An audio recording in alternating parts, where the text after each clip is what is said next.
Shalom Bapak Ibu. Shalom. Iya, bagaimana kabarnya? Luar biasa ya.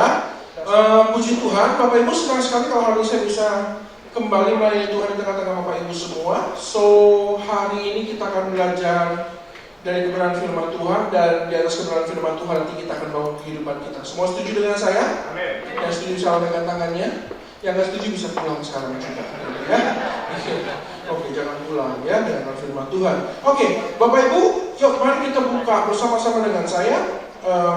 Kita akan baca sebuah ayat, Yosua 5. Yosua 5 kita akan baca ayat yang pertama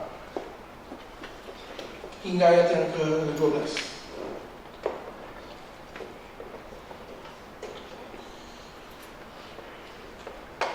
Ya, Yosua 5 ayat yang pertama hingga ayat yang ke-12.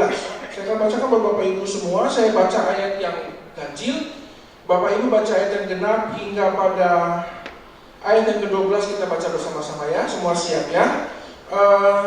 Perikopnya penunatan dan hari raya Paskah di Gilgal.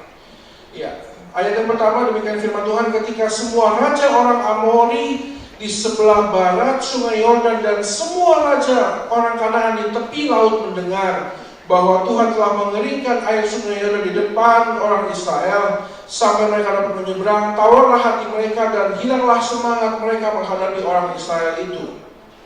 Pada waktu itu berfirmanlah Tuhan kepada Yosua, buatlah pisau dari batu dan sunatlah lagi orang Israel itu untuk kedua kali. Ayat yang ketiga, lalu Yosua membuat pisau dari batu dan disunatnya lah orang Israel itu di bukit kulit katan.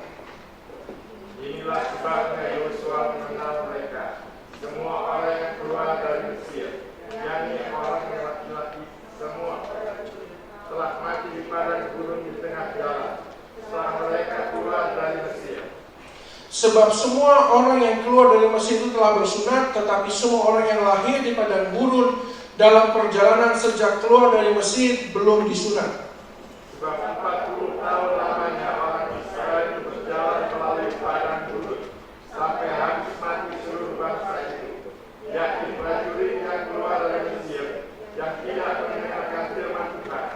Pada mereka itu Tuhan telah bersumpah bahwa Ia tidak akan mengizinkan mereka melihat negeri yang dijanjikan Tuhan dengan sumpah kepada nenek moyang mereka dan menciptakan Tuhan suatu negeri yang berlimpah-limpah susu dan madu.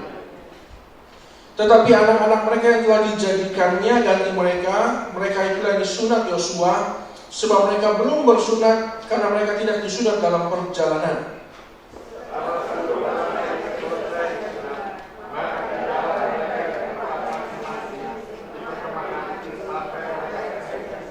Dan berfirmanlah Tuhan kepada Yosua, hari ini telah kuhapuskan celah Mesir itu daripadamu. Itulah sebabnya nama tempat itu disebut Gilgal sampai sekarang.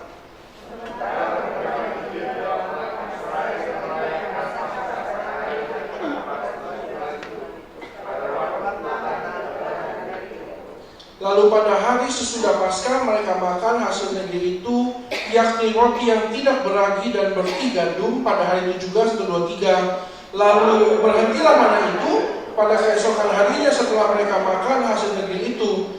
Jadi orang Israel tidak beroleh mana lagi, tetapi dalam tahun itu mereka makan yang dihasilkan tanah Kanaan. Bapak Ibu, suatu hari dalam hidup saya tiba-tiba ada sebuah pertanyaan muncul dalam perenungan saya boleh merenungkan Bapak Ibu ya. Saya bukan tipe ABG galau sih, tapi saya merenung juga gitu ya. Dalam perenungan saya tiba-tiba saya ada sebuah pertanyaan yang sangat mengganggu hati saya. Pertanyaan itu berkata begini, sebenarnya kita sebagai manusia cari apa sih? Setiap hari kita bangun pagi, tidur malam, nyari apa sih? Ini yang saya cari banget. Saya cek kehidupan saya, sebenarnya dalam kehidupan kita sebagai manusia yang gak manusia, gak perlu pusing sama ini. Pohon kan gak ada yang nanya sama temennya, tomat sama nanya sama toge kan. Kita nyari apa sih, kan gak ada kan. Manusia, saya mencari Sebenarnya manusia itu cari apa sih? Saya temukan sebuah kata, simple, kebahagiaan. Betul nggak? Each and every day kita bangun pagi, tidur, malam, beraktivitas hanya mencari sebuah kata namanya kebahagiaan. Kita bekerja keras sampai banting tulang peres keringat. Bisa bayangin nggak Bapak Ibu? Kerja banting tulang. Saya kerja nggak pernah banting tulang tuh, makanya tulang saya masih lengkap semua. Ada orang yang sampai kerja banting tulang peres keringat kan? Ada yang sampai kepala jadi kaki, kaki jadi kepala. Saya nggak pernah tuh. Tetap kepala saya di atas, kaki saya di bawah gitu ya. Sampai ada orang-orang yang bekerja sampai luar biasa hanya untuk mengisi sebuah ruang kosong dalam hatinya yang hanya bisa diisi oleh sebuah kata namanya kebahagiaan. Benar nggak Bapak? Bapak-bapak kerja untuk nyenengin istri sama anak-anak kan? Apalagi kalau istri udah mau ulang tahun, biasanya mulutnya mulai cerewet tuh. Pak, ingat, apa? Bulan depan, apa? Ulang tahun. Minimal tuh charge and cake. Sepatu model baru Pak, Mama gak cocok, Mama kan udah umur 50. Pak, umur 50, penampilan 17. Lupa osteoporosis ya. Ya kan, ibu-ibu jangan menyangkal umur. Ya, ngikutin anaknya perempuan pakai cang tinggi, hak tinggi ukuran 15, osteoporosis. Begitu pakai ya masuk dokter tulang deh. iPhone 4 baru keluar lagi iPhone 5. iPhone 5 keluar lagi iPhone 6. iPhone 6 keluar, iPhone 6 Plus lagi. Emang mati pijat plus. Kita dikejar sama yang namanya kebahagiaan. Kita kerja beli handphone, pasangannya cuma berapa? 2 hari. Bener gak? Coba deh yang beli handphone. Senengnya cuma 2 hari. Saya lebih parah lagi, senengnya cuma setengah jam. Iya. Kita mencari kebahagiaan. Udah, saya temukan jawaban dari pertanyaan pertama. Setelah saya tahu jawabannya kebahagiaan, saya nanya lagi. Lalu, kenapa kita susah menemukan kebahagiaan? Susah nggak, Pak, Bu, temukan kebahagiaan? Saya kasih tahu nih Pak, Bu ya, sorry nih, saya masih muda. Ada banyak orang kaya, uangnya banyak, tapi hatinya kosong. Betul nggak?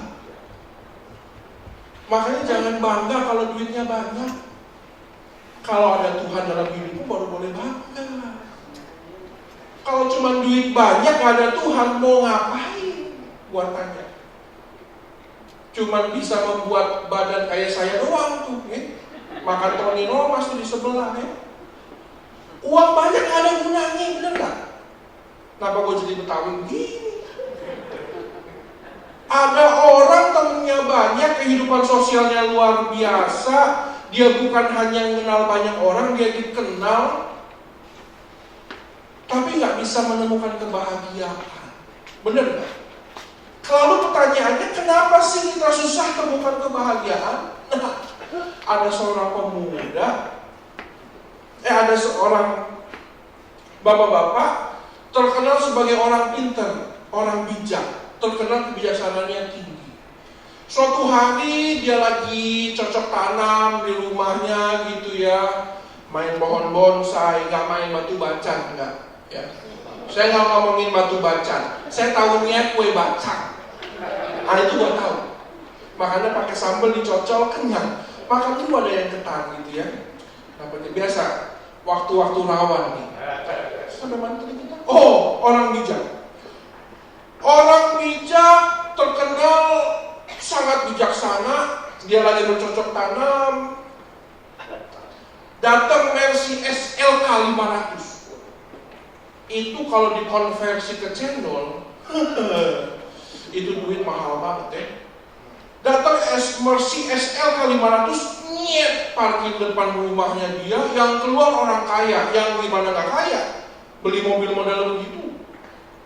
Datang keluar mukanya kayak pepaya. Waduh, mukanya bete banget. Mukanya bete, campur galau, campur stres. Waduh, kata orang bijak, mateng deh gua. Pagi-pagi bolong dia nongol nih orang-orang model begini. Datang ketemu sama bapak itu, saya tanya, bapak orang bijak? Bener. Menurut kata orang sih begitu. Saya sih nggak ngerasa begitu. Saya mau nanya Pak, nanya aja dah silakan. Saya mau tanya, di mana kebahagiaan? Loh, dalam hati dia, pertanyaan sulit. Pak, Bapak boleh cerita bahasa Bapak, oh saya punya perusahaan segini, duit saya begini. Bapak mau kebahagiaan? Yuk ikut saya ke taman. Pak, lu gak usah ngajak gua ke taman. Rumah gua tuh tamannya aja 4.000 meter. Udah puas gua mainan taman. Oh Pak, jangan begitu dulu. Ayo ke taman saya. Diajak ke taman di perumahannya dia, datang main. Pak, Bapak lihat toh Pak, ada kupu-kupu. Iya. Indah gak Pak? Waduh, bukan indah-indah lagi. Coba tolong tangkepin buat saya 1 ekor kupu-kupu. Gimana caranya terserah. Kalau Bapak bisa dapatkan untuk saya 1 ekor kupu-kupu, saya ngasih tahu kebahagiaan ada di mana. Nah ini orang kaya, sing-singkan dengan baju, lepas sepatu, dia kejar tuh kupu-kupu. Dia nggak peduli ada tanaman di mana, dia nggak peduli ada batu di mana, dia kejar tuh kupu-kupu, nggak dapat juga. Sampai udah loyo, letih, lemas, lesu, capek, dia duduk, dia mau duduk, dipanggil sama tuh orang bijak tadi, Pak, sini. Bapak capek ya? Oh, bukan capek lagi. Lu ngasih gua tugas aneh-aneh aja. Gua suruh nangkapin kupu-kupu. Gua kebahagiaan aja nggak bisa, apalagi nangkap kupu-kupu. Capek. Silakan Pak duduk sini. Sekarang gini Pak, Bapak duduk diem, jangan gerak. Istirahat dulu, atur napas, duduk tenang.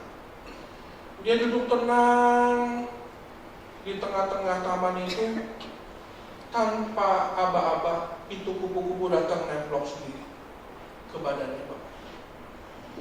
Dia kaget, dia bingung, dia kupu-kupu nempel.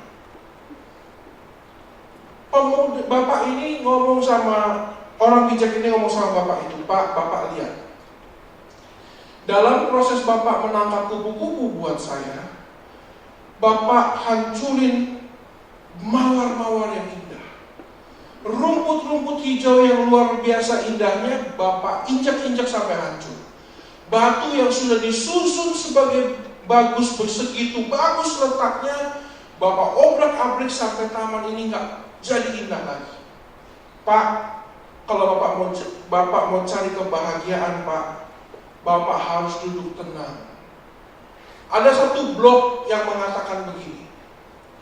Ada satu blog yang saya baca mengatakan begini. Kebahagiaan itu nggak bisa dikejar. Kebahagiaan itu nggak bisa dicari. Kebahagiaan itu nggak bisa diraih. Kebahagiaan hanya akan datang kepada orang-orang yang bisa tetap tenang di dalam kekacauan. Saya akan coba putarkan buat Bapak Ibu sebuah video. Nah, semoga video ini mengajarkan kita sesuatu. Saya belum mulai khotbah nih ya. Saya khotbah 3 jam. Ya, kalau mau lapar silakan ke McD dulu beli makanan. Jangan lupa beliin saya 1 ya. Aku冇看到你嘅囝。伊人啊，也无用，也做工做。我的查某囝是老爷来哦。老兄啊，我都甲你讲啊，一个查甫一个查某好啊。你后生安怎？伊啊，也无用诶。伊即个生意啊，是做零子。伊等咱的政府啊，佫有生意来往。美国啊、香港啊，佫有伊本8老德啊。個話呀，等佢沙拉買一間新厝。咱們沙拉袂歹啊。好啊，比我會較好。伊是 doctor 來嘅，大倫敦啊 ，specialist 啊，係咪啊 ？cardiology，伊真夠賺累嘅。安尼搞啊？是咧，你會找安怎？我特別拍電話伊哦，伊食无闲的哦，伊若迄个回家楼做工吼，又淡薄高分啦，真出名，迄回家楼我都唔知影叫番尼名吼，就特别吼，伊一年内面会趁到差不多450千哦。是咯，我的囝，伊一斗开刀啊，会赚20千英镑啊，一日会开2个啊。英啊，英，你的囝呢？我的囝好啊，我的囝爱来载我了咯。在咯，是咯，真麻烦哦，逐摆去倒落都爱带我去行哦。你再嘴来哦。我的囝来了，我的囝，你来，我早晨啊，妈好哦，好啊。妈，今日咱去金马伦哦。有冇人真灵嘞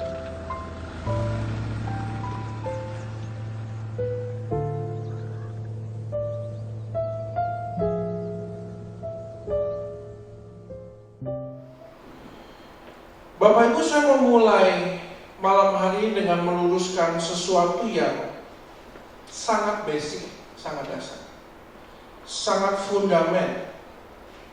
Tapi hal yang sangat dasar rupanya sudah sangat lama kita tinggalkan. Saya mau meluruskan bahwa ada perbedaan yang sangat besar antara uang dengan berkat. Kalau ngomongin uang pada diem. Ada perbedaan yang sangat besar antara uang dengan berkat. Siapa yang percaya tahun ini kita akan diberkati? Karena begini Bapak Ibu, untuk urusan menikmati uang, semua orang pernah menikmati uang.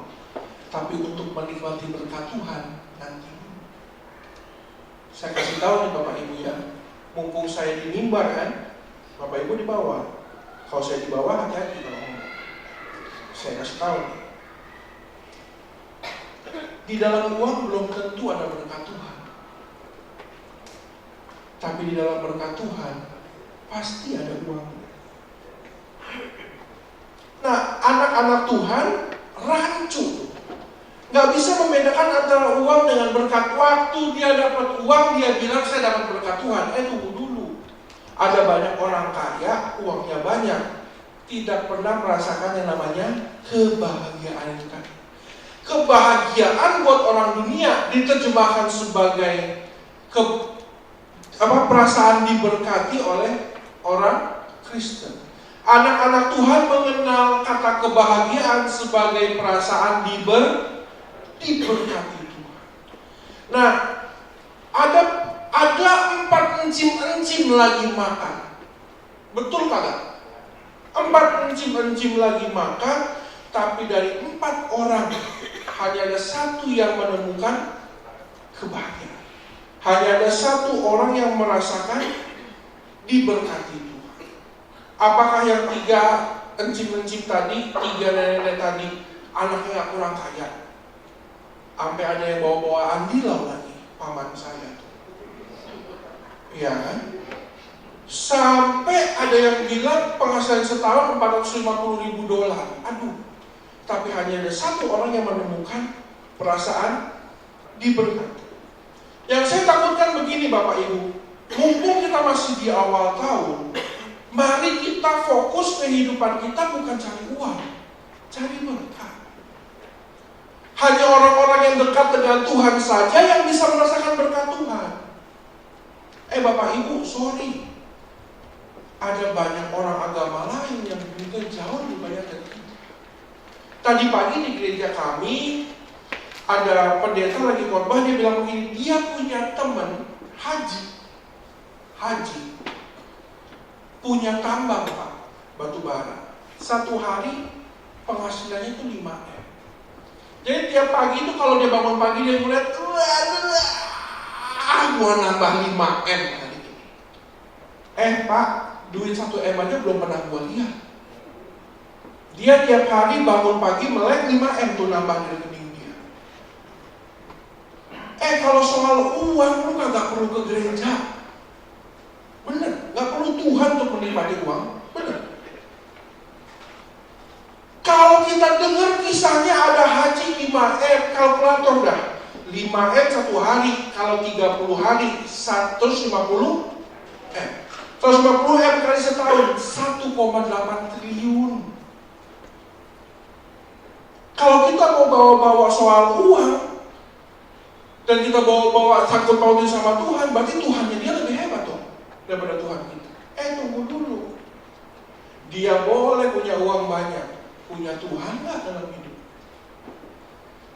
Nah, saya takutkan di tahun ini yang kita serve dan yang kita sajikan untuk keluarga kita itu hanya sekedar uang, bukan berkat. Hanya sekedar uang. Bapak Ibu, kalau untuk sekedar menikmati uang, percayalah kita nggak perlu Roh Kudus, nggak perlu. Kerja yang rajin, kerja double shift kalau perlu. Kalau nggak cukup double shift, kerja triple shift, 3 shift, kerja di 3 perusahaan yang berbeda. Percayalah uangmu banyak. Percaya sama saya. Bahkan kalau perlu minggu kerja, Rebo nggak usah doa DPG, kerja malam. Bener, percaya sama saya. Duit pasti banyak, tapi kesehatan hancur. Duit nggak bisa bayar loh. Ada satu pendeta teman saya, Pastor Roni Sujak, berkhotbah dengan hebat, dengan luar biasa, woman scam, apa. Tiba-tiba dia minggu kemarin tiba-tiba divonis kanker usus stadium 3. Sekonyong-konyong, dia tahu itu syok nggak? Syok. Apakah uang bisa tiba-tiba menggantikan kesehatannya dia? No. Siapa yang mau duit 50M? Angkat tangan. Pengen ngetes saya. Siapa yang mau duit 50 miliar? Angkat tangan. Tapi di ususnya ada kanker. Loh kenapa? Duit banyak.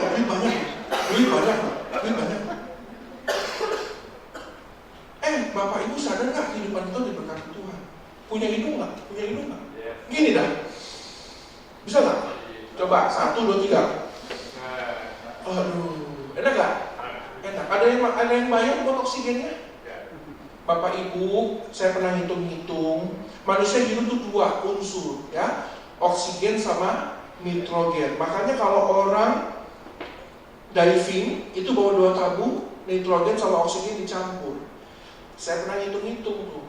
Nitrogen, oksigen kalau kita hidup setahun, kita mesti bayar 165M untuk setiap napas yang kita.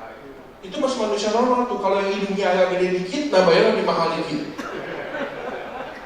Nah, kalau yang badannya gemuk begini kan, Pak, mau Fuso FM sampai Innova, jelas intake udaranya beda tuh. Model tronton begini, waduh, lebih mahal dong gua gitu kan. Berkat gak tuh napas? Ada banyak orang kaya tuh, di rumahnya hidup pakai oksigen tuh. Duitnya banyak gak? Wah, napas tuh. Nah Bapak Ibu, kita harus sadar begini. Uang itu hamba yang baik, tapi Tuhan yang jahat. Makanya kita jangan diperbudak oleh uang. Orang yang diperbudak oleh uang tidak akan pernah dapatkan berkat dari Tuhan. Kalau kita fokusnya ke uang, nyari uang, kita lupakan Tuhan. Nah itu, orang yang berteman dengan uang, orang yang berteman dengan mamon jadi musuhnya. Lalu bagaimana caranya kita dapatkan berkat Tuhan? Bukannya itu jadi pertanyaan. Pak, kalau gitu jangan dapat berkat gimana? Gak cuma uang, berkat. Bapak Ibu harus bisa bedakan 2 hal. Bapak Ibu, saya umur tahun ini 32 tahun. Saya kerja profesional dari tahun 2004, berarti tahun ke-11 saya kerja profesional. Tapi dari pekerjaan saya dapatkan sebuah intisari kehidupan. Sorry nih ya, bukannya sombong, angkuh aja dikit, gitu ya. Ada satu intisari kehidupan, kan keren tuh kalau ngomong soal intisari kehidupan, keren. Kita sebagai manusia hidup kita cuma ada dua hal. Kita harus ngerti kalau mau dapat berkat Tuhan, kita harus ngerti dua hal. Yang pertama, kita harus ngerti membedakan antara keinginan sama kebutuhan. Orang yang nggak bisa ngerti keinginan dan kebutuhannya itu apa, jauh dari berkat Tuhan. Dapat 10 juta nih, tiba-tiba saya ambil dari ATM, saya kasih ibu atau bapak 10 juta. Bapak ibu lakukan apa? Ada yang dapat 10 juta langsung ke Senayan City dah, beli handphone baru. Ada yang ditabung, ada yang buat bayar utang, ada yang buat beli beras. Semua pada akhirnya dibagi antara keinginan dengan kebutuhan. Bapak Ibu, kalau soal keinginan, orang Israel lebih milih tinggal di perbudakan di Mesir. Bapak Ibu baca satu ayat yang mengatakan begini, Musa, gilakah kamu kalau bawa kami keluar dari padang gurun, padahal seharusnya hari ini kami sedang duduk makan roti dan di hadapan kami ada kuali berisi daging. Ini perbudakan. Bapak Ibu sorry, di perbudakan Mesir, Israel hidup nyaman. Siapa yang bilang orang Israel di Mesir disiksa? Orang disiksa nggak makan daging. Ada satu ayat yang mengatakan, Musa, gilakah kamu?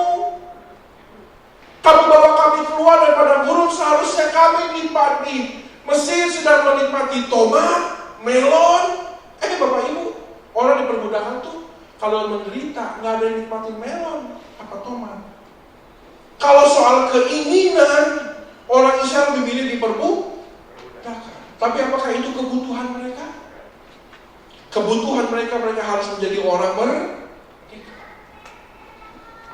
Nah, dalam kehidupan kita sebagai anak-anak Tuhan, sudah kita bisa membedakan antara keinginan dengan kebutuhan. Oh, Bapak Ibu, kamu bisa bilang kamu orang tua, umur kamu sudah tinggi. Asam dan garam kita makan, tapi banyak orang tidak bisa membedakan antara keinginan dengan kebutuhan. Hari ini, tahun ini, orang yang bisa survive melewati tahun ini dengan kemenangan hanya orang-orang yang bisa membedakan antara keinginan dengan kebutuhan. Tuhan bilang begini, Allahku kan mencukupi segala keperluanmu dan memenuhi semua kebutuhanmu. Tuhan gak bilang aku akan memenuhi semua keinginanmu. Oh, Bapak Ibu, soal keinginan manusia itu banyak. Benar gak? Rumah satu gak cukup, mesti dua. Apartemen tambah lagi satu. Mobil satu gak cukup, 2, 3, 4. Emangnya itu mobil bisa dipakai semua? Nah Bapak Ibu, ayat-ayat yang tadi baru saja kita baca, Yosua 5 ayat 1-12, itu adalah pasal terakhir sebelum bangsa Israel masuk ke final battle. Yosua 5 adalah pasal terakhir, pasal pamungkas sebelum orang Israel masuk ke tembok Yeriko. Ini pasal terakhir. Bapak Ibu, hari ini saya mau bahas begini. Semua dari kita perhatikan baik-baik, yang lagi bengong, lagi galau, perhatikan baik-baik nih ya. Tahun ini kita akan masuk tanah perjanjian. Ada raksasanya, tapi berlimpah susu dan madunya. Kita akan masuk tanah perjanjian. Tapi sebelum masuk dalam tanah perjanjian, di sini pasal ini kuncinya. Kita mau belajar dari pasal ini, kenapa sampai pasal ini jadi begitu penting. Sebelum kita masuk tanah perjanjian, apa kuncinya? Ada 3 kunci yang harus kita punya sebelum kita masuk tanah perjanjian. Bapak Ibu, kalau lu belum punya kunci ini, jangan coba-coba masuk tanah perjanjian. Bahaya. Orang yang punya berkat Tuhan, kalau nggak punya 3 kunci ini, bahaya. Yang pertama, kenapa muka lu semua pada begitu? Kan saya jadi takut Bapak Ibu. Aduh Bapak Ibu, saya belum makan malam. Kalau mau berantem tenaga kagak ada dah. Tolong ya, jangan diterkam saya ya. Yang pertama Bapak Ibu, kalau kita mau masuk tanah perjanjian, kita harus jadi orang baru. Bukan berarti semua jadi kayak ular ganti kulit. Bukan itu maksud saya. Orang baru berarti punya perjanjian baru. Dari ayat yang kedua sampai dengan ayat yang ke-9 berkata begini. Tuhan bilang sama Yosua, Yosua, semua orang yang generasi Musa udah mati di padang gurun. Yang ada sekarang generasi baru, orang-orang baru yang belum bersunat. Kamu tolong siapin pisau. Kamu sunat dan saya akan bikin perjanjian baru dengan mereka. Bapak Ibu, yang masuk ke tanah perjanjian itu 99,99% semuanya orang baru. Cuma Yosua dan Kaleb yang ikut masuk. Kalau kita mau masuk dalam tanah perjanjian, kalau kita mau menikmati berkat Tuhan, kita harus jadi orang yang baru. Bapak Ibu, jadi orang, kita kadang-kadang lewati tahun, bikin janji baru, benar nggak? Kita bikin janji baru, Tuhan, saya di tahun yang baru mau bikin ini. Saya mau berubah di sini. Kita bisa bikin banyak janji. Kita bikin janji yang baru, tapi kita lupa membuat diri kita jadi orang yang baru. Nah, ini muka-muka pada bingung semua nih. Muka-muka meragukan saya. Bapak Ibu, jadi orang tuh jangan cuma bikin janji. Harus berubah jadi orang yang baru. Kenapa Tuhan harus buang satu generasi untuk menghilangkan mental Buddha? Harus jadi orang merdeka, Bapak. Kenapa harus dibuang semua? Karena hanya orang-orang baru dengan perjanjian baru yang bisa merdeka. Untuk mengeluarkan bangsa Israel dari perbudakan di Mesir gampang. Tapi untuk mengeluarkan mental budak dari bangsa Israel 40 tahun pun tidak cukup. Bayangkan itu. Bapak Ibu tahu sebenarnya dari Mesir ke tembok Yeriko berapa hari, berapa lama butuhnya? Coba, ada yang tahu nggak? Ada yang tahu nggak? Ini yang pada ganteng, cantik semua. Ada yang tahu nggak? Tebak dah. 1 minggu berapa? 40 hari. Dari tanah Mesir sampai tanah perjanjian sebenarnya butuh waktu hanya 40 hari. Tapi karena mereka punya mental budak, harus dilalui dalam 40 tahun. Bapak Ibu, kalau kita mau masuk tanah perjanjian, mau menikmati susu dan madunya, kita harus menjadi orang yang baru. Bukan berarti semua pulang dari tempat ini cari rumah baru, mobil baru, enggak. Jadi orang yang baru. Bapak Ibu nih ya, yang kerja, yang melayani Tuhan, punya kedisiplinan baru enggak? Punya etika kerja yang baru enggak? Punya kebiasaan yang baru enggak? Punya cara berpikir yang baru enggak? Karena hanya orang-orang yang punya cara berpikir baru, hanya orang-orang yang punya kebiasaan yang baru yang bisa menikmati tanah perjanjian. Jangan diperbudak oleh hal-hal yang ada begitu banyak anak Tuhan gak bisa menikmati berkat Tuhan karena mereka hidup janjinya baru, kebiasaannya lama. Ada seorang penulis bilang begini, orang bodoh adalah yang menginginkan hasil berbeda tapi melakukan hal yang sama. Itu namanya orang. menginginkan hasil berbeda terjadi dalam hidupnya, tapi melakukan hal yang sama. Nggak bisa. Suatu hari ada seorang laki-laki lagi tidur, diajak Tuhan naik ke sorga. Sampai di sorga dia bilang sama malaikatnya, malaikat tolong diantar, kasih lihat sorga gimana, neraka gimana. Ini tur sorga dan neraka. Dia masuk ke satu pintu.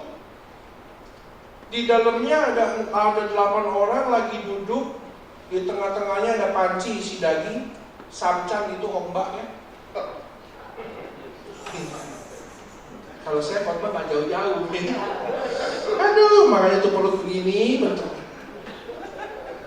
Duduk, tengah-tengahnya panci mendidih, isinya samcan sama ombak. Masalahnya sendoknya panjangnya 2 meter, Pak. Sendoknya panjangnya 2 meter. Karena otomatis sendoknya panjang, mereka susah payah kan makannya. Mereka makan dengan ambil dengan sendok panjang itu ke tengah-tengah panci itu mereka ambil, lalu mereka sangat sulit memasukkan ke mulut mereka. Sangat sulit. Lalu kata orang itu bertanya ke malaikat, Kak, ini apaan? Ini neraka. Mereka kurus, dia lihat orangnya kurus kering. Lagi nggak ngomongin Pak Yohanes saya, enggak. Pak Yohanes masuk surga Pak. Bukan berarti Bapak masuk neraka saya masuk surga Pak. Enggak, bukan begitu maksudnya Pak. Orangnya kurus kering, lemes, orang nggak makan lemes. Kelihatan kan muka saya lemes, Bapak. Pak Davi bilang enggak Pak, nggak ada yang makan nih. Mana tadi itu? Orangnya lemes. Kan ini apa? Ini neraka. Mereka nggak bisa makan panci yang ada dalam panci, makanya mereka lemas. Saya mau lihat surga kayak gimana. Oh, diajak masuk pintu yang lain. Sama juga. 8 orang ngitari mangkok yang sama, isinya juga sama maksudnya. Isinya sama, orangnya beda. 8 orang ini juga punya sendok yang panjang, tapi mereka ambil dari tengah, mereka suapin teman-temannya. Jadi mereka semua badannya gemuk-gemuk, sehat-sehat, kuat semua. Orang-orang yang punya gaya hidup lama, egoisnya masih juga, cara berpikirnya masih sama, semua punya jari. Punya jari enggak? Yang nggak punya jari pulang nggak? Punya nggak jari? Jangan ngajak ribut. Coba tunjukin telunjuknya. Nah, pegang itu jidat. Makanya berubah. Biarin buku saya dirimba, aman. Orang baru, perjanjian baru bisa menikmati tanah perjanjian. Orang yang Bapak Ibu sorry, mungkin selama ini kita nggak bisa menikmati berkat Tuhan karena kita terbatas pada aku, bukan kami. Kita terbatas pada aku, bukan kita. Betul nggak? Bapak Ibu sorry, kalau lu kerja buat kenikmatan diri lu sendiri, nggak akan pernah menikmati berkat Tuhan. Saya akan coba putar satu buah video buat Bapak Ibu semua. Dari video ini kita akan mengerti orang baru punya dampak luar biasa. ออกมานี่เลยนะไอ้ขี้ขโมยไหนดูสิเอาอะไรไปออกมานี่เอาไปทำอะไรเนี่ยฮะถามว่าเอาไปทำอะไรเอาไปให้แม่เจ๊แป๊บนึง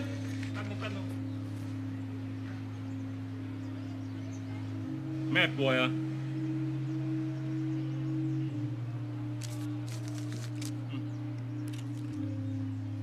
อย่าทำอย่างนี้อีกนะ หมวยเกาเหลา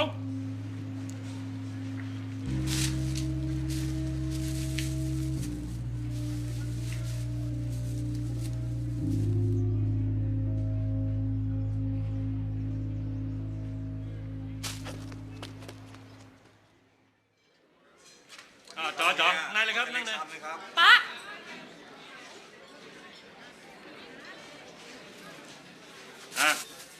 ไปอ้าวสั่งมาเร็วต่ออะไร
Bapak Ibu, kalau dengan uang yang kita punya, pikiran kita nggak baru, nggak jadi orang baru, kita pegang sungguh-sungguh orang itu, kita nggak punya dampak.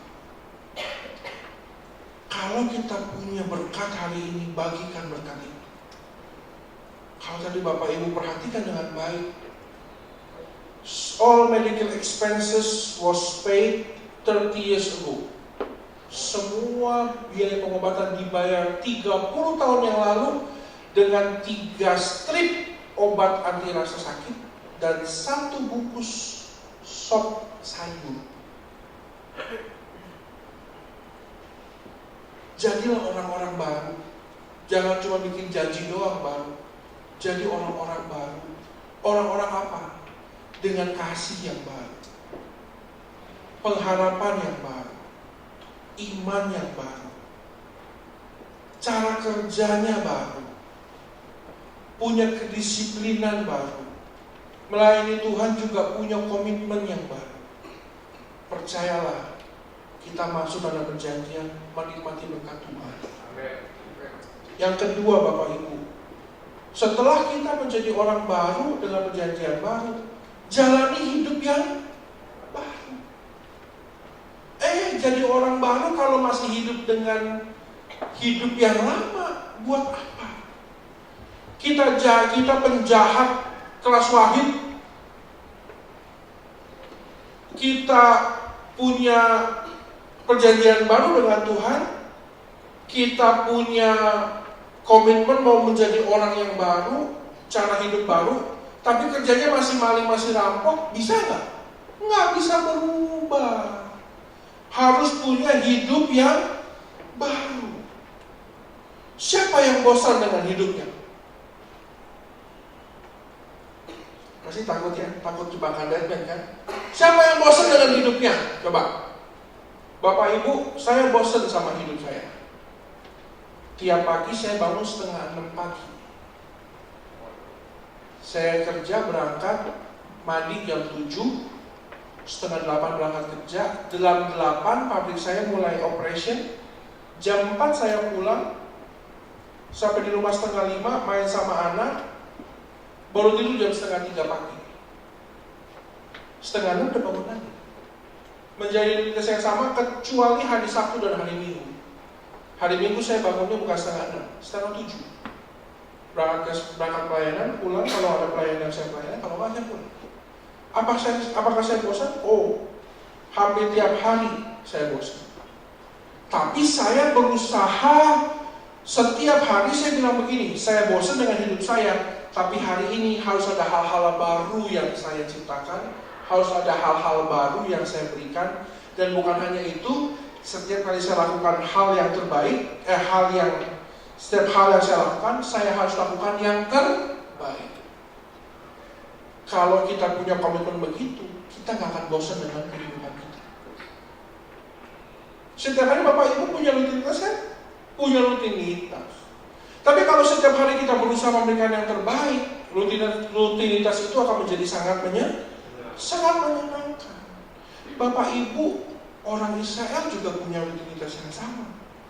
Tiap pagi ngambil mana, tiap sore ngambil burung puyuh.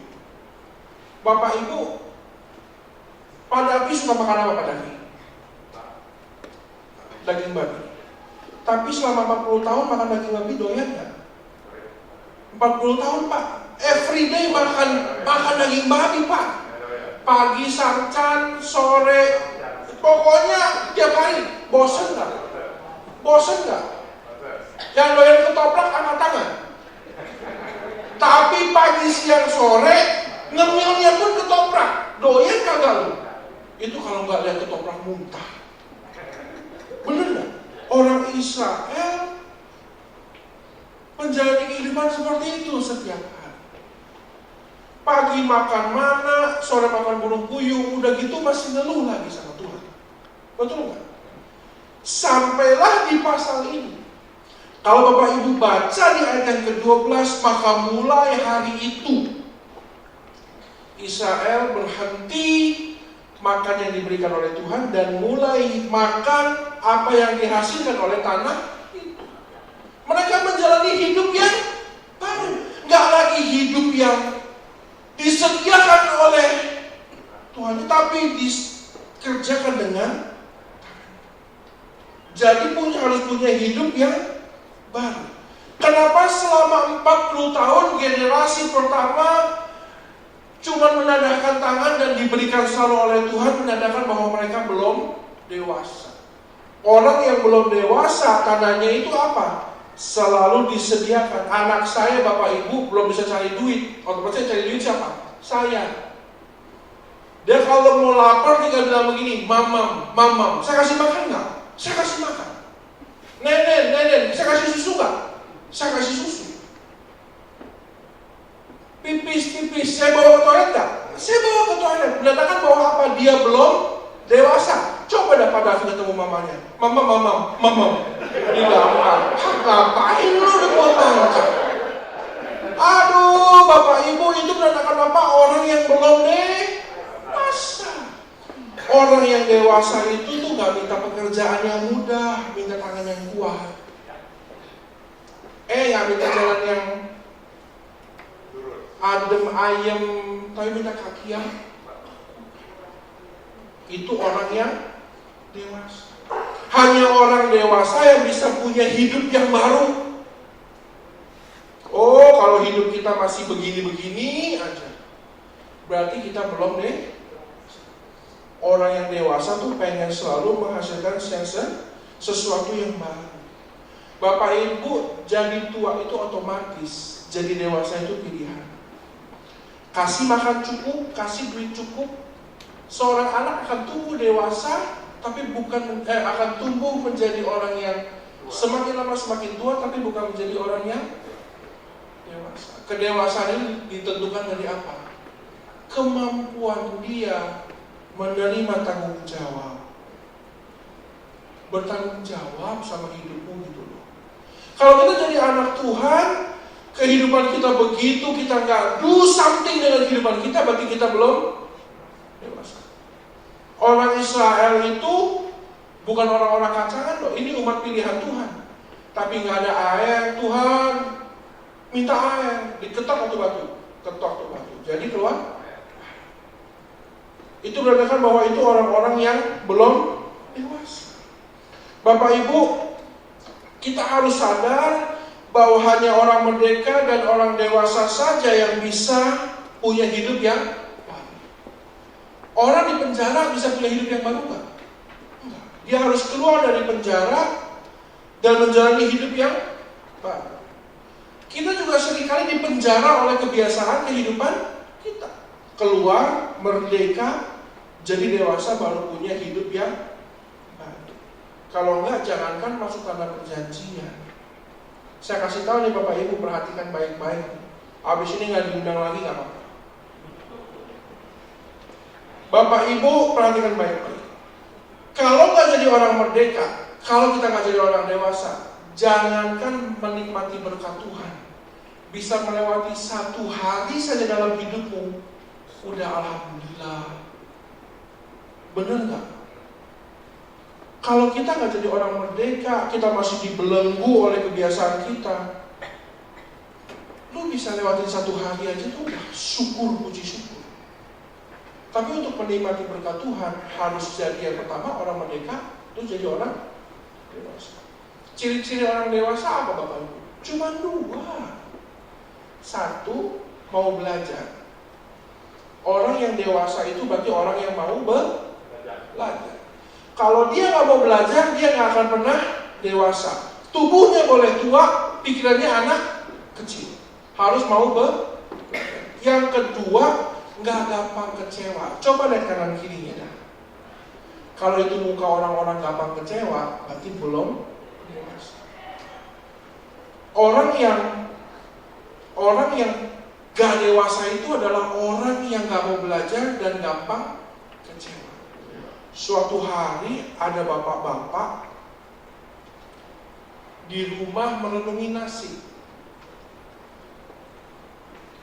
Dia putus pekerjaan, hidupnya susah, gak punya uang.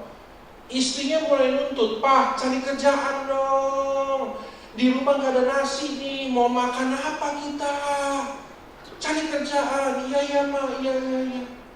Cari kerjaan. Duit gak punya sepeser juga. Pengalaman kerja, gak punya pengalaman kerja yang banyak. Dia pusing gimana cari kerja. Dia berangkat kerja, pamit sama istrinya. Dia berangkat kerja, sampai di perjalanan karena dia gak punya duit, dia jalan kaki. Dia temukan sebuah koin penyok. Ada koin, dia ambil, penyok katanya. Dia lihat sambil dia lihat-lihat, dia bilang, "Oh ini koin kuno nih. Koin ini koin kuno, tapi penyok, nggak punya nilai apa-apa." Dia lagi jalan, papasan sama seorang bapak tua yang lain. Begitu bapak tua lihat itu sambil jalan, dia balik badan, "Pak, sini." Bapak pegang koin apa nih? Gak tahu koin apaan, ini lihat deh. Koin kuno Pak. Ini mau mahal nih, lumayan nih kalau dijual nih. Bapak mau beli berapa buat koin itu? Udah, Bapak ambil berapa aja nih Pak, saya lagi gak punya duit. 100.000. Mau atau enggak? Buat orang yang gak punya duit, 100.000 cukup. Boleh dah 100.000. 100.000 dia pegang tuh duit, dia lihat puji Tuhan, lumayan 100.000 dikantongin. Dia lewatin tukang kayu. Dia baru ingat istrinya di rumah mereka yang kecil nggak punya lemari. Ya sudah deh, saya beli beberapa batang kayu, nanti saya beli paku, saya bikinin istri saya lemari baju sederhana, minimal bisa naruh baju. Dia bawa itu kayu, digotong tuh kayu. Dia lihat papanya sama seorang bapak tua yang lain. Dia lihat tuh bapak tua, dia balik badan lagi, "Pak, sini." "Apaan?" "Kayu apaan tuh?" Nah lihat sendiri dah.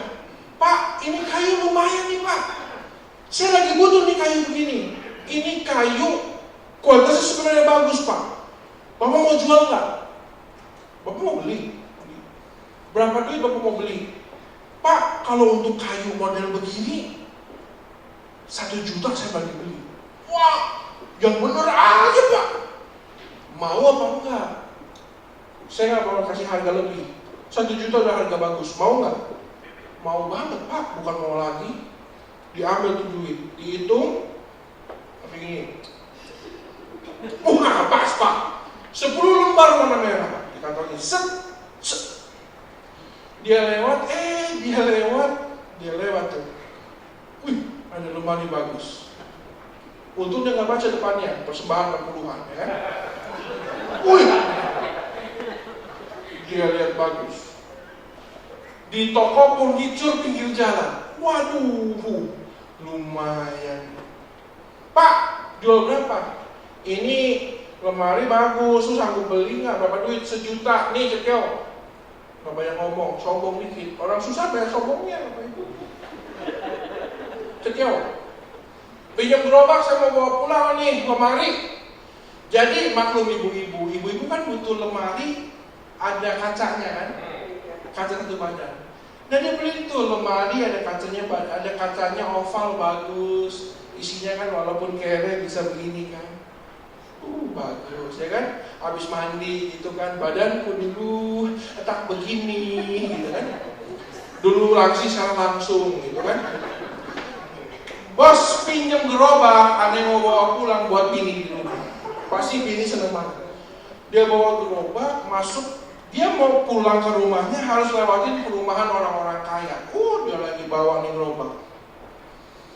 Tiba-tiba ada yang manggil, rupanya di sebuah rumah gede, di jendela kamarnya ada ibu-ibu lihat, waduh, itu lemari bagus tuh, kacanya bagus.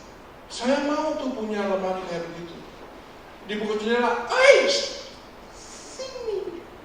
Panggil lagi, lemari apaan? Udah lihat lemari gua dah. Lihat lemari. Nah ini lemari saya mau nih. Kaca saya baru pecah, anak saya lempar bola, pecah.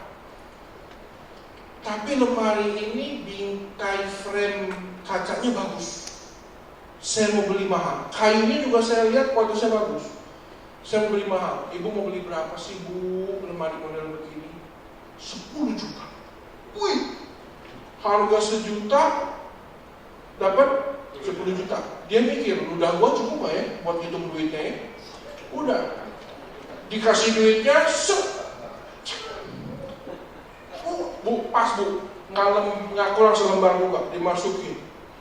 Namanya orang nggak pernah lihat duit banyak, dipegangin tuh duit, jalan 10 meter, dihitungin, wih, banyak.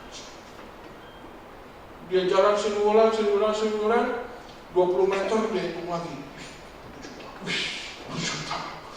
Gue bikin apaan nih? Kayaknya bikin toko kelontong, bikin 7-Eleven kayaknya cocok nih.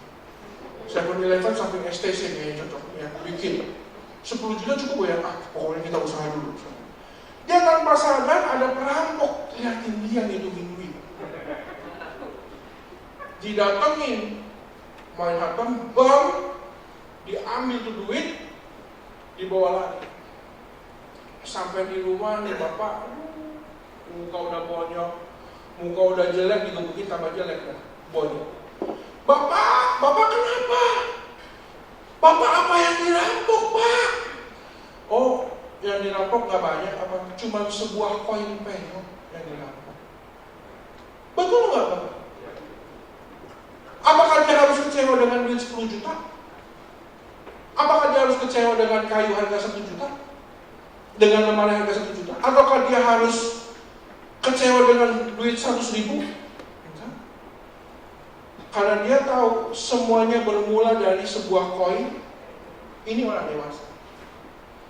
Orang yang dewasa tidak menyalahkan orang lain. Orang yang dewasa memegang penuh tanggung jawab di tangannya. Orang yang dewasa nggak gampang kecewa. Bapak Ibu, kalau kamu lihat di keluargamu, di rekan-rekanmu, ada orang-orang yang gampang menyalahkan orang lain, gampang kecewa. Orang itu nggak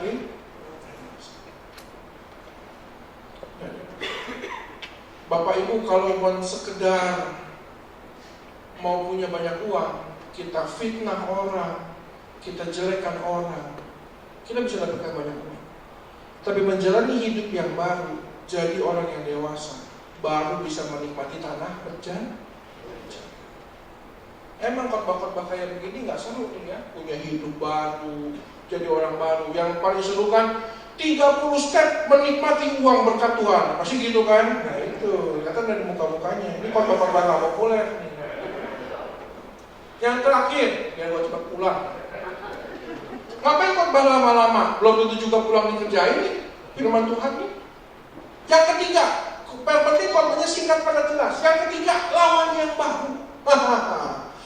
Udah jadi orang merdeka, jadi orang baru, jalanin hidup yang baru, siap-siap hadapin lawan yang baru. Ini saya kasih tahu duluan nih. Saya nggak mau kasih firman Tuhan yang cuma nyenengin kuping doang. Siap-siap. Karena dalam kehidupanmu, kalau mau menikmati tanah perjanjian, harus siap melawan lawan yang baru.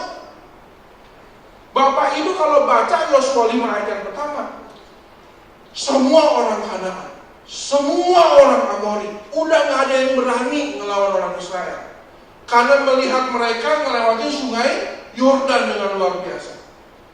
Yang mereka lawan, semua orang Amori, semua orang Kanaan, udah gak berani sama mereka. Mereka tinggal menghadapi pertarungan terakhir. Itu lawan apa? Lawan pemilik tembok ini. Apakah itu mudah? Melawan pemilik tembok ini kok, melawan lawan yang baru itu mudah nggak?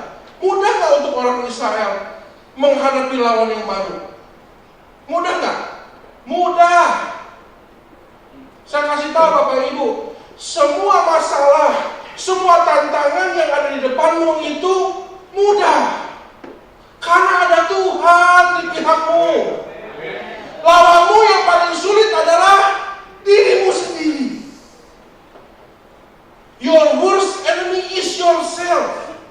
Yang menghalangi kita untuk berubah, diri kita sendiri. Yang menghalangi kita jadi orang merdeka, juga kita sendiri. Yang menghalangi diri kita untuk memiliki hidup yang baru juga diri kita sendiri. Kalau saya mau jadi orang baik-baik, apa Pak David dan seisi ruangannya bisa halangi saya? Nggak bisa. Yang bisa menghalangi saya untuk berubah adalah diri saya sendiri. So lawan yang baru itu adalah dirimu sendiri. Makanya saya terus itu orang perkasa. Bapak Ibu, orang perkasa itu bukan orang yang mampu gebukin orang lain dan mengalahkan orang lain. Orang perkasa adalah orang yang mampu mengalahkan dirinya sendiri. Kalau emosinya tinggi, dia harus bisa meredam emosinya. Itu baru perkasa. Kalau kedagingannya tinggi, dia mampu melawan kedagingannya. Itu baru orang perkasa. Berarti lawanmu adalah siapa? Makanya jangan kebanyakan nunjuk orang. Nih, tangan bengkok nih, nunjuk diri sendiri. Yang menghalangi Bapak Ibu dengan berkat Tuhan, dirimu sendiri. Ada sebuah buku di Gramedia bisa baca. Kiat sukses 100 tokoh dunia. Namanya kita kan nyari buku, mau baca tapi kan mau nyari murah ya. Saya panggil petugasnya, Pak, sini, boleh baca nggak di buku? Boleh. Bapak Ibu kalau cari saya di mall, dimanapun mallnya, kalau ada Gramedia, cari saya di Gramedia. Saya cari saya di Gramedia. Saya panggil orangnya, boleh saya lihat sebelum saya baca, sebelum saya beli, dibukain sama dia plastiknya, saya baca, saya nggak beli. Biasa, nyari gratisan. Saya kuat tahan 2 jam, 3 jam baca. Saya baca. Dari orang tokoh pertama sampai tokoh ke-100, intisari kehidupannya kenapa dia bisa sukses cuma satu. Bangun lebih pagi, tidur lebih larut. Kerja lebih rajin. Cuma 3 doang. Bangun pagi-pagi, tidur malam-malam, kerja lebih rajin. Tapi yang bisa menghalangi seseorang untuk bangun pagi-pagi siapa? Saya sekarang bangun jam 5:30 pagi udah gak pakai waker. Kadang-kadang saya bangun jam 5. Waker saya bangun 5:30, saya teriakin deh waker saya. Telat. Gua bangun jam 5, lu bangun jam 5:30. Tapi yang bisa menghalangi kita untuk menjalani hidup yang baru siapa? Bapak Ibu, untuk melawan tembok Yeriko emangnya bangsa Israel angkat pedang? Enggak, cuma ngiderin doang tuh hari pertama sekali. Sambil ngapain? Sambil ngegosip. Itu Olga udah meninggal, udah tahu belum? Iya, barengan sama Ponori. Oh iya. Oh iya. Sambil cerita infotainment. Emangnya mereka angkat pedang bertanam? Hari terakhir kita runtuh sendiri. Kalau Bapak Ibu jalan sama Tuhan, tembok masalahmu runtuh sendiri. Amin. Kayak Amin cuma pada doang. Ya pada aja pengen terima Pak, kalau saya. Kalau kita jalan sama Tuhan, tembok masalah kita, masalah duit kecil. Mujizat kesembuhan kecil. Cuma sekedar Mercy, BMW. Karena Tuhan kita kaya. Melawan raksasa di tembok Yeriko itu hal yang mudah. Bayangin Bapak Ibu, dari 12 orang yang dikirim untuk mengintai, hanya ada 2 orang yang datang bilang begini. Kalau Bapak Ibu perhatikan ayatnya, 10 orang itu bilang begini, gila, di tembok Yeriko isinya semua raksasa, kita kayak belalang. Yang 2 orang ini bilang begini, mereka nggak menyangka, memang di isinya tuh orang-orang raksasa semua. Kaleb dan Yosua yang bilang begini, memang di dalam tembok Yeriko itu isinya raksasa, tapi berlimpah susu dan madu. Fokus kehidupan kita jangan sampai salah. Kita terlalu fokus ngelihat masalah sampai lupa lihat ada Tuhan di situ. 2 orang itu bilang memang ada raksasa, tapi tanahnya itu berlimpah susu dan madu.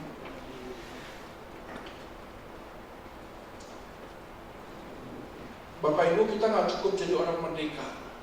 Soal merdeka, banyak orang merdeka. Kita juga nggak cukup jadi orang yang dewasa. Kalau soal dewasa, banyak orang dewasa. Tapi jadi orang perkasa, butuh perjuangan.